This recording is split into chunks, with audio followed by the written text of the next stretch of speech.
ടൊവിനോ തോമസ് നായകനായ പുതിയ ചിത്രമാണ് നരിവേട്ട.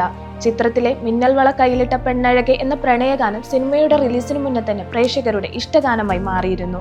കൈതപ്പുറം ദാമോദരൻ നമ്പൂതിരിയാണ് ഗാനത്തിന്റെ മനോഹരമായ വരികൾ എഴുതിയത്. ജെക്സ് ബിജോയ് കമ്പോസ് ചെയ്ത ഗാനം ഒരു ചെറിയ ഇടവേളയ്ക്ക് ശേഷം മുഖ്യധാര സിനിമാ സംഗീതത്തിലേക്കുള്ള കൈതപ്പുറത്തിന്റെ തിരിച്ചുവരവാണ് അടയാളപ്പെടുത്തുന്നത്. പാട്ടിലെ മിന്നൽ വള എന്ന വാക്ക് ഏവരിലും കൗതുകമുണർത്തുന്നതാണ്. ഇപ്പോഴിതാ ഗാനരചയിതാവായ കൈതപ്പുറം തന്നെ മിന്നൽ വള എന്ന സങ്കല്പത്തെക്കുറിച്ച് വ്യക്തമാക്കിയിരിക്കുകയാണ്.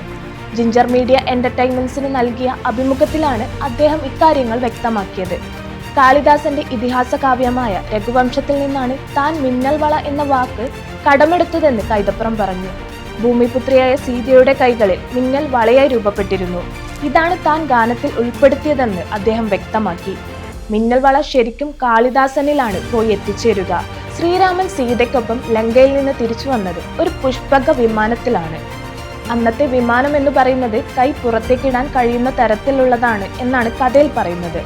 വരുന്ന വഴിക്ക് സീത കൈ പുറത്തേക്കിട്ടപ്പോൾ മിന്നലുകൾ വളയായി മാറി എന്നൊരു കഥയുണ്ട്.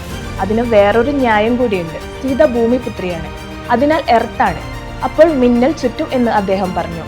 സിദ് ശ്രീറാമും സിത്താര കൃഷ്ണകുമാറുമാണ് ചിത്രത്തിലെ ഈ മനോഹരമായ ഗാനം ആലപിച്ചത്.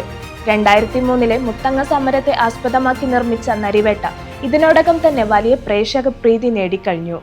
അബിൻ ജോസഫ് രചിച്ച ചിത്രം അനുരാജ് മനോഹറാണ് സംവിധാനം ചെയ്തത്.